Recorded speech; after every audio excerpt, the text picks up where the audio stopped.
Olá pessoal, sejam bem-vindos mais uma vez ao nosso curso de Programação para Ciência e Engenharia com Python 3. Ainda no contexto da aula 2, vamos falar sobre mais coleções do Python. Nesse vídeo falaremos sobre tuplas, strings, já vimos strings aqui em outros vídeos, mas agora vamos entender elas enquanto coleções que são, e dicionários. Muito bem, iniciando por tuplas. Eu vou abrir aqui o CMD na aula 2, iniciar o IPython, ok, o IPython está funcionando, e vamos declarar uma variável do tipo tupla. Vou chamar var tupla para dar o nome à variável.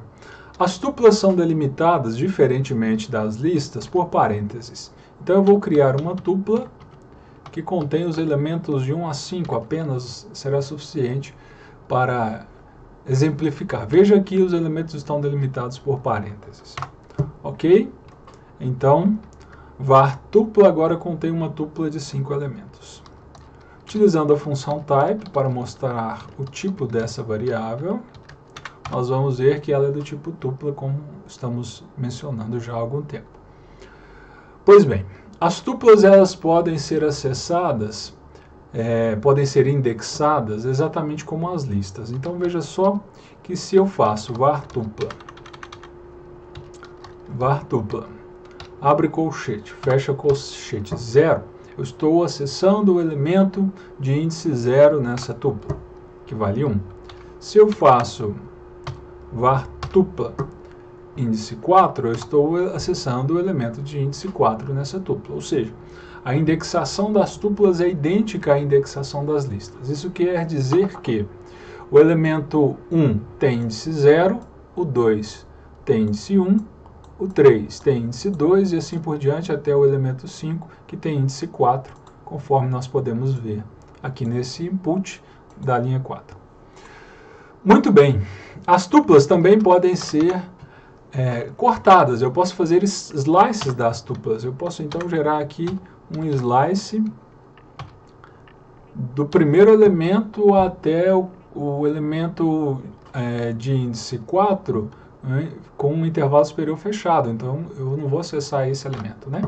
Então veja, 2, 3 e 4 são exatamente aqui, ó, o elemento de índice 1, 2, elemento de índice 2, 3, elemento de índice 3, 4, e o elemento de índice 4, que seria o 5, não entra, porque o limite superior do intervalo de indexação desse slide é sempre aberto, exatamente como nas listas. Posso fazer algo semelhante à lista para obter os índices apenas de 2 em 2, os índices pares. Ok? Então, eu obtive ali os elementos 1, 3 e 5, que correspondem aos índices 0, 2 e 4 da minha tupla. Fazendo algo com 3 agora, fecha colchete, e aí sim, agora eu tenho aqui 1, depois eu vou passar para o terceiro elemento dessa, pular 3, então eu vou para o 4, e como eu não tenho próximos elementos aqui que possam ter um índice que atenda a essa regra, termino a minha lista de os meus elementos que foram extraídos da tupla. Se eu quiser obter os elementos de índice ímpar na minha tupla, eu posso fazer dessa maneira, e agora sim eu tenho aqui os elementos 2 e 4 que estão no índice 1 e 3 respectivamente. Bom, estas aí são as tuplas. As tuplas têm uma característica importante, que elas são containers semelhantes à lista, como nós já vimos aqui, mas são imutáveis. Então se eu faço var tupla 0, que agora tem o valor igual a 1, e quero atribuir a esse elemento o valor igual a 10, por exemplo, isso não é possível. As tuplas são imutáveis. Então elas são excelentes para armazenar valores que não vão ser modificados durante a execução de um programa. Tentando fazer isso, vocês vão ver que o Python vai me retornar um erro, dizendo que tupla é um objeto que não suporta atribuição de item, ou seja, eu não posso modificar o valor atribuído a um item específico. Tá? Posso fazer isso também. Vamos tentar fazer aqui com o elemento 3. Vocês vão ver que o mesmo erro vai acontecer. E se eu tentar fazer isso com um slice, por exemplo, se eu quiser fazer isso até do 0 até o elemento 2, então eu vou ter os índices 0 e 1 envolvidos nesse processo, e aí eu gostaria que os índices 0 e 1 valessem, por exemplo, 50 e 20. Tá? Então eu estou pegando um slice da tupla e tentando atribuir a ele os valores de 50 e 20. Veja que atualmente eles valem 1 e 2, e agora eu quero que eles valham 50 e 20. Vocês vão ver que isso também não vai ser possível, porque as tuplas são imutáveis. Então, novamente, o mesmo erro. Então, as tuplas são objetos semelhantes a listas, que são imutáveis. Vamos ver aqui os métodos das tuplas. As tuplas têm basicamente dois métodos, o método count e o método index, semelhante aos métodos count e index das listas. Count retorna o número de vezes que um valor específico ocorre numa tupla, exatamente como fizemos nas listas. E index retorna o menor índice de um determinado valor na tupla. Só para fazermos então aqui um exemplo rápido, vou criar uma outra tupla, onde eu terei agora um elemento repetido. Então eu vou ter 1, 2, 3, 4, 5 e 5 novamente. Então, dois elementos 5 aqui na minha tupla. E vou fazer var.count. A variável se chama vartupla, né? vartupla.count 5. E aí vocês verão que ele vai me retornar dois elementos. Mas se eu faço vartupla.index 5, então ele vai me retornar a posição só da primeira ocorrência do número 5. Ok? Vocês vão ver. 4.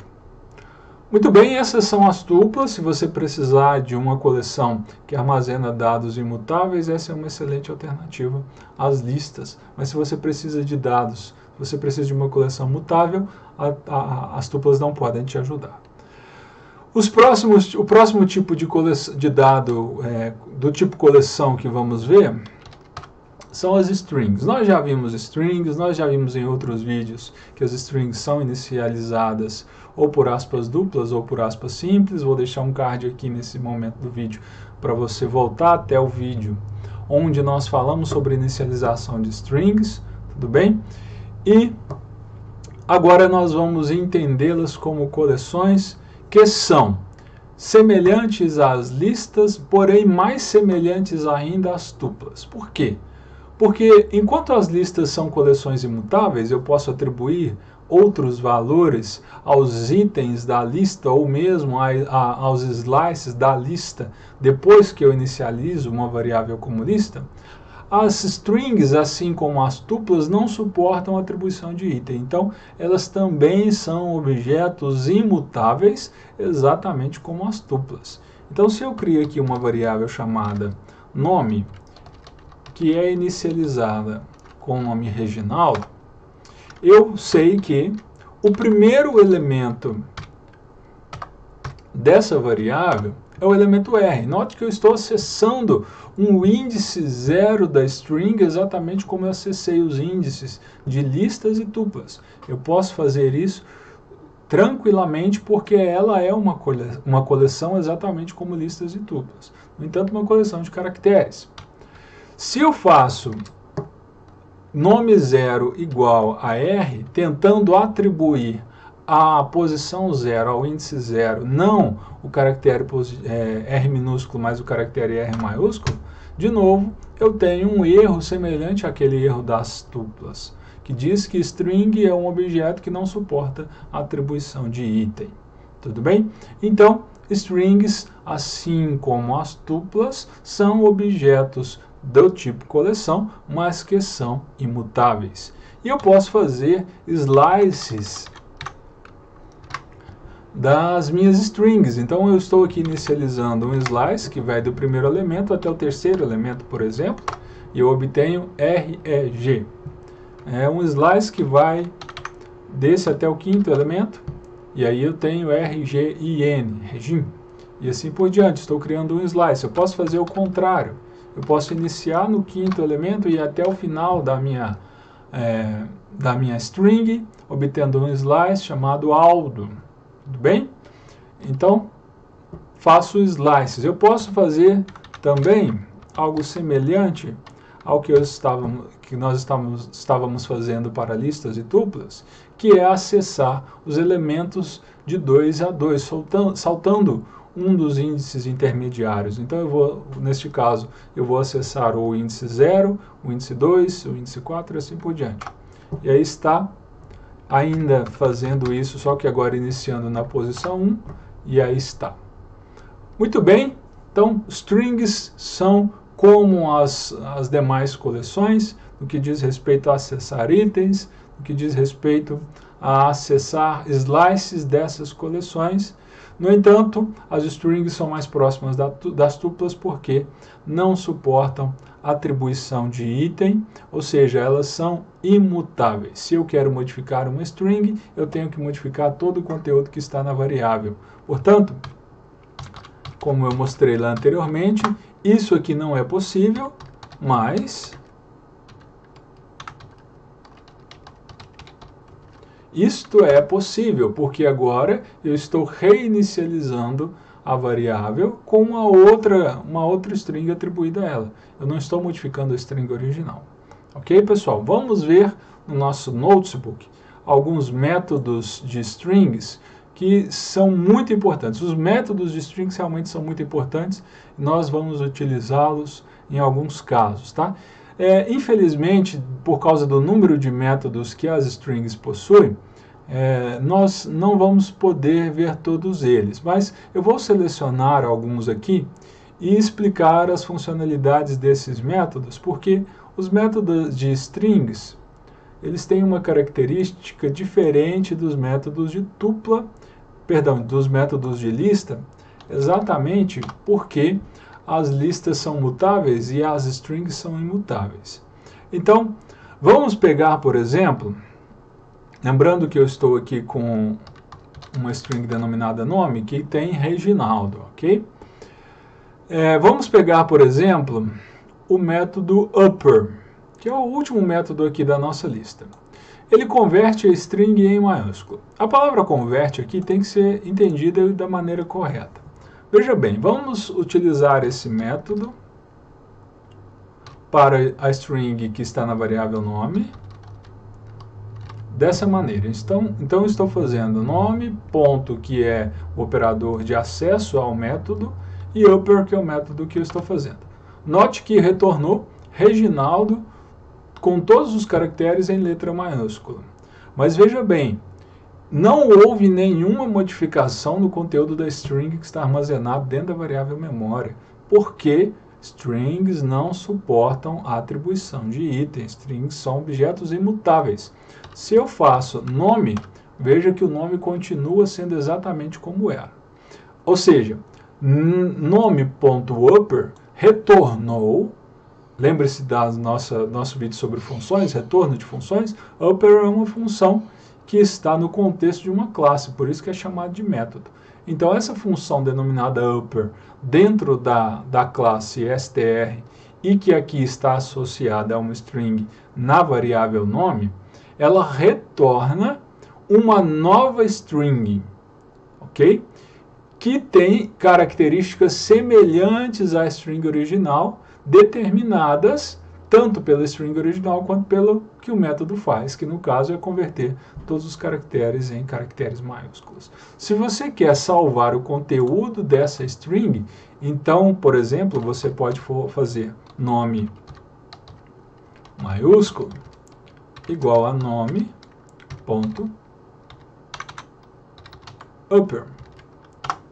Ok? Então, nome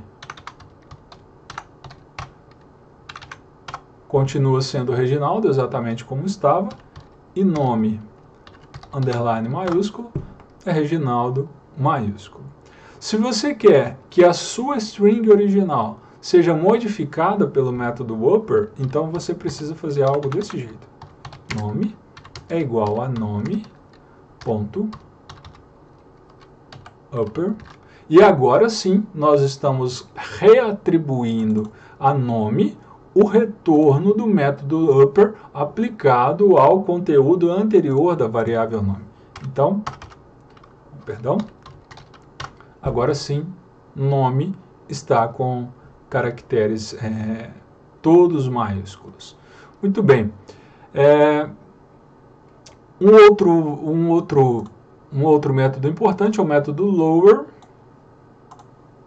que faz o contrário do que faz o método upper. Então, se eu fizer nome.lower, ele vai me retornar a string toda com caracteres minúsculos, ok? Semelhante ainda, note que tudo que foi falado em relação à conservação do valor original da variável para upper se aplica também aos demais métodos que nós vamos falar aqui, inclusive o lower.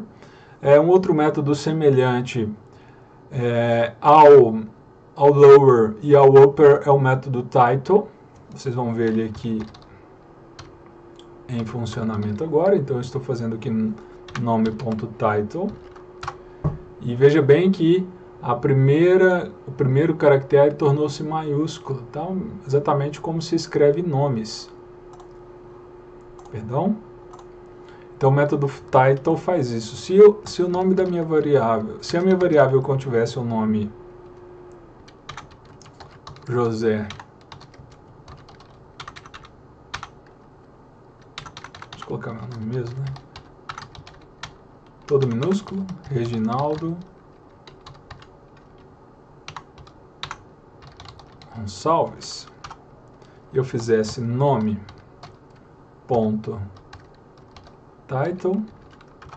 então veja bem, olha lá, Reginaldo começando com letra maiúscula e Gonçalves começando também com letra maiúscula. Ok? Um outro método importante, deixe-me achar aqui, o método index nós já vimos algumas vezes, tanto para listas quanto para tuplas.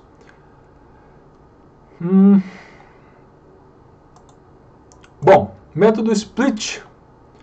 Esse método aqui é muito interessante para quando você precisa extrair valores de strings, tá? Então veja só, eu estou aqui com o nome que contém aquela string lá. Se eu fizer nome.split,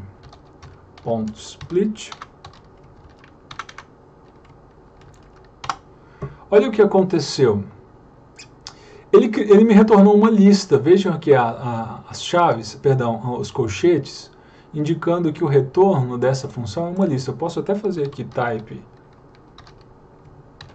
nome.split e vocês vão ver que o retorno é do tipo lista, tá certo? Onde o espaço que apareceu aqui foi utilizado para criar dois elementos. Então, onde ele identificou esse separador, ele entendeu que daqui até aqui pode ser usado como um elemento para essa lista que foi criada, e daqui até aqui como um segundo elemento para essa lista, para essa lista que foi criada. Então, o método split, ele converte a string em uma lista de subvalores, de valores subdivididos. Se nenhum valor for passado, ele vai tentar fazer isso por um espaço em branco.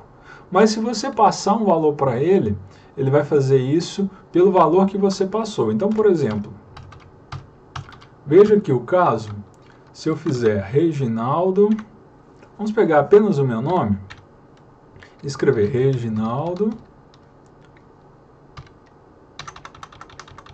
assim, R-E-G-I-N-A-L-D-I-O.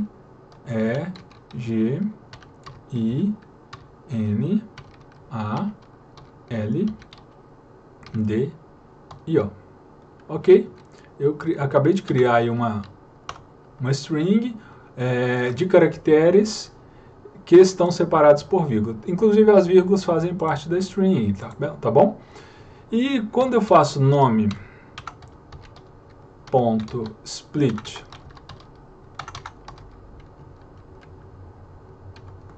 passando o caractere vírgula como argumento para o nome.split, veja só que agora ele me retornou uma lista exatamente dividida pelas vírgulas. Isso poderia ser qualquer coisa. Eu poderia, por exemplo, iniciar aqui com... Só para vocês verem. Substituindo as vírgulas, agora por traços, tudo bem? Então essa é uma nova string. E fazendo o split agora com os traços, eu vou ter uma lista com caracteres diferentes. Olha só, R é o primeiro caractere, depois vem um traço, aí R, vírgula, G, vírgula, I, vírgula N é o outro elemento, porque o próximo traço está só aqui. A, vírgula, L, vírgula, D é o outro elemento, porque o traço está encontrado aqui, e finalmente o O é o último elemento da minha lista. Onde isso é importante? Suponha que você esteja lendo um arquivo de texto, onde você vai encontrar dados numéricos, ok? E aí o seu dado, vamos pôr aqui, vamos criar aqui uma variável chamada linha, que tem lá temperatura 35 e pressão 2 atm.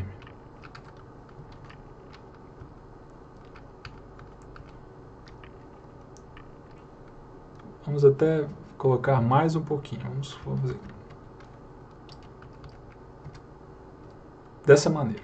Então eu tenho uma linha que eu li de um arquivo de texto, um input para um programa funcionar, o resultado de algum cálculo matemático, não importa. E eu quero extrair dessa linha a temperatura e a pressão.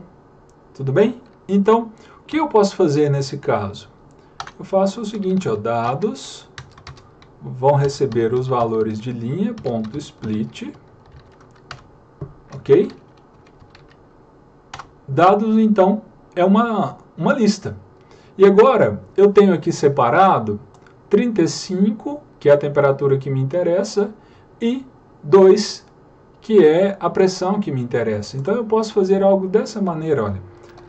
Temperatura igual a dados. Qual a posição em que a temperatura está? Esse aqui é o elemento 0 e esse é o elemento 1. Então, dados 1. Como eu quero utilizá-lo como um valor matemático, eu vou fazer aqui um float, poderia fazer um int também, sem o menor problema, mas eu optei por fazer um float, tá certo? E vou ainda criar uma outra variável aqui, uma unidade de temperatura, que vai agora receber dados 2. E dados 2 vai continuar sendo uma string, porque agora eu estou armazenando a unidade da temperatura. Então, agora eu sei que a minha temperatura é 35 e que a unidade da temperatura é graus Celsius. Posso fazer operações matemáticas. Poderia fazer a mesma coisa para pressão.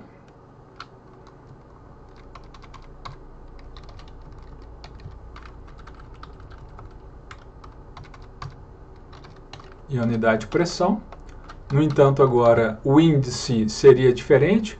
E aí, veja bem, eu nem preciso conhecer a extensão da minha lista, eu simplesmente posso fazer -2, porque eu sei que é o penúltimo elemento, e -1.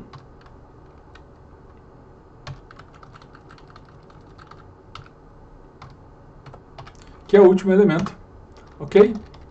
Então, pressão agora é 2, já salvei um valor numérico, e a unidade de pressão,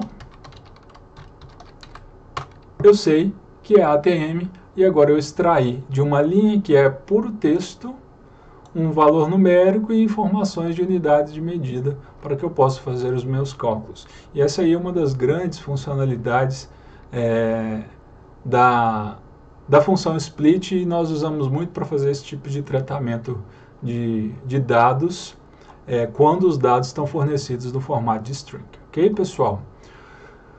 Muito bem, o último tipo de container que nós vamos estudar nessa aula são os dicionários. Para quem programa em JavaScript, vai achar que os dicionários são estruturas muito familiares àquilo que em JavaScript se chama de objeto. Se você nunca programou em JavaScript, talvez você não tenha nenhuma familiaridade com algo dessa natureza. No entanto, os dicionários são containers muito diferentes das listas, das tuplas e das strings. Por quê? Porque os dicionários eles não são indexados, como esses três últimos tipos de containers, de coleções. E por que não são indexados? Porque ao invés de índices, os dicionários usam chaves para associar os seus valores. Então, vamos ver aqui um dicionário que vai conter dados de uma determinada pessoa. Então vamos colocar aqui dados.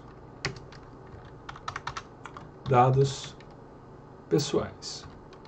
Está um pouco longo esse nome de variável, mas é para que vocês fiquem para que compreendam melhor o objetivo, tá bom? Os dicionários, eles são delimitados por chaves. E sempre, cada elemento de um dicionário deve ser um par de uma chave, de um identificador e um valor associado a esse identificador. Então, o primeiro valor vai ser nome. É uma string nome. E nesse valor eu vou ter o nome Reginaldo. Pronto, o primeiro valor do dicionário ele já foi declarado, que é nome e Reginaldo, ok? Idade. Idade.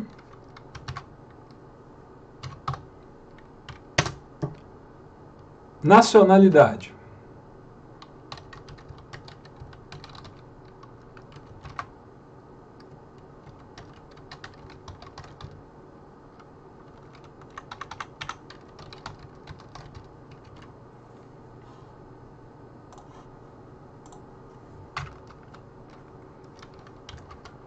Profissão.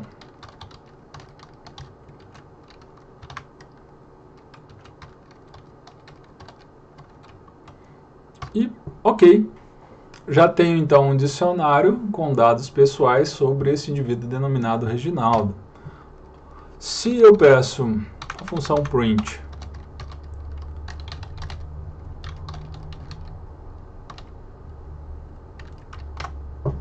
para exibir o conteúdo do meu dicionário, eu tenho então cada um das informações que foram declaradas. Eu quero chamar a atenção nesse dicionário algumas coisas. Essencialmente, esse dicionário está composto por pares de chave e valor, que são strings e strings. Exceto aqui em idade, onde eu tenho uma chave que é a idade e um valor que é 35. Todos os outros são string, mas isso não é a regra. Tá? É muito comum que as chaves sejam strings, mesmo porque eu posso utilizar strings para escrever textos da maneira que eu quiser. Se eu não usar uma string para chave, então qualquer variável que eu utilizar aqui como chave tem que obedecer às regras de nomeação de variáveis, que nós já falamos aqui no curso. Vou deixar também um card para vocês verem, relembrarem as regras de nomeação de variáveis. Mas fora isso, você pode colocar aqui quaisquer tipos de dados que você quiser, tanto para as chaves quanto para os valores do seu dicionário. Veja bem que eu posso fazer algo assim, dados pessoais, e agora, por exemplo, eu quero acessar o nome que consta nesse dicionário. Então, veja bem, eu não coloquei agora 0, 1, 2 ou 3, que seria o índice de onde estaria o nome, mas eu coloquei a chave. Chave para o dado que eu quero. O dado que eu quero é nome, então essa é a chave que me interessa, e o nome que consta é Reginaldo.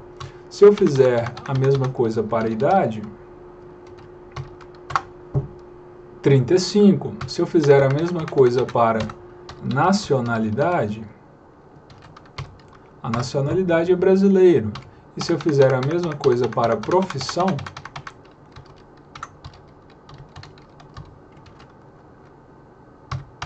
professor. Ok? Esses são, então, os dicionários, estruturas nas quais você pode associar pares de chave e valor e utilizá-las para organizar os seus dados de uma maneira que não é tão, digamos assim,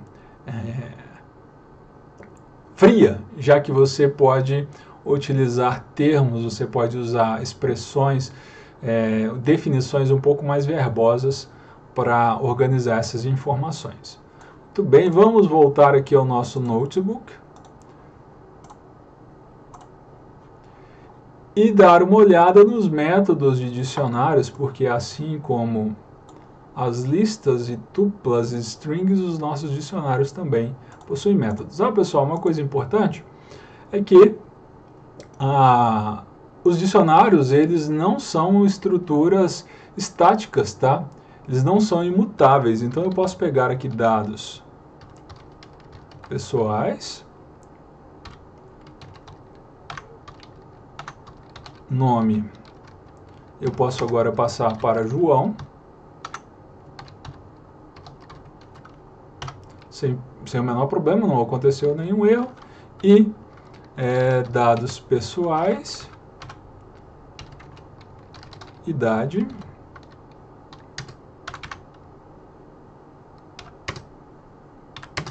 (40). De novo, não aconteceu nenhum erro, como acontecia nas strings e nas tuplas. Ok? Então lá está. Os dicionários são estruturas mutáveis e não imutáveis como as strings e tuplas. Bom, aqui nós temos os principais métodos de dicionário, e esses métodos são muito úteis quando você precisa montar algoritmos que utilizam com esses dicionários. O método clear, exatamente como das listas, limpa o dicionário, não vou usar aqui para nós não perdermos o conteúdo dele. O método copy copia o dicionário para um novo dicionário. O método get retorna o valor de uma chave específica. O método get é equivalente, por exemplo, se eu fizer dados pessoais.idade, ele vai me retornar 40, mas eu poderia fazer também dados pessoais.get idade, ele me retornaria 40. Então o dado get é equivalente a acessar os dicionários pelas suas chaves, tudo bem? Itens retorna uma lista contendo tuplas com os pares chave e valor. Isso aqui é interessante. Então, se você tem um dicionário que você não sabe o conteúdo dele, você pode iterar, você pode conferir esse conteúdo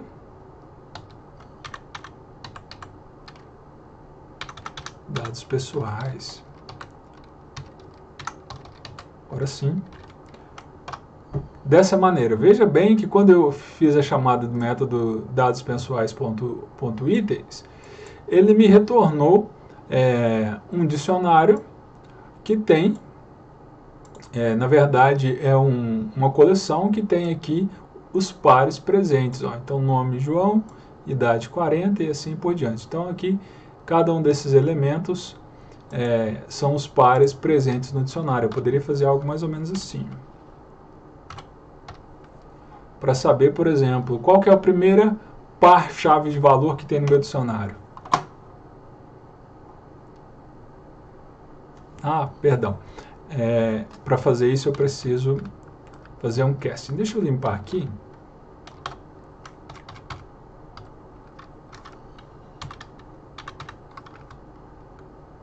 Dessa maneira, então primeiro eu converto o retorno do método em lista. E depois eu acesso, por exemplo, o índice 0 dessa lista para saber qual que é o primeiro par de chave-valor que tem nesse dicionário. Olha aí. Bastante útil. Posso ainda obter apenas as chaves do meu dicionário. Então eu pego o nome do dicionário, vamos digitá-lo aqui, dados pessoais, e peço para ele me retornar as chaves. Então, quais são as chaves desse dicionário? Aqui estão nome, idade, nacionalidade e profissão. Deixa eu aumentar aqui um pouquinho mais, assim. Tá ótimo. O método pop para remover um elemento com uma chave específica, então eu posso, por exemplo, pegar pop e remover a chave, o elemento com a chave nome. E aí vocês vão ver que os dados pessoais, agora já não tem mais a chave nome porque foi removida utilizando o método pop. E o último método também bastante interessante, quando você precisa trabalhar com dicionários, é o método values, que assim como o método keys retorna as chaves, o método values retorna os valores associados a cada uma das chaves. Muito bem, essa aula falou sobre as outras coleções que não são listas, tuplas, relembrando, tuplas, uma coleção imutável, semelhante às listas, as strings, que são cadeias de caracteres e na verdade são coleções também, imutáveis. Os métodos de strings, falamos sobre alguns deles aqui, eles estão disponíveis no notebook, você pode consultá-los e testá-los por você mesmo. E os dicionários, que são coleções que, ao invés de utilizar índices para organizar os valores, eles utilizam pares de chave e valor para organizar e estruturar as informações dentro dos dicionários. Muito bem, pessoal, até a próxima.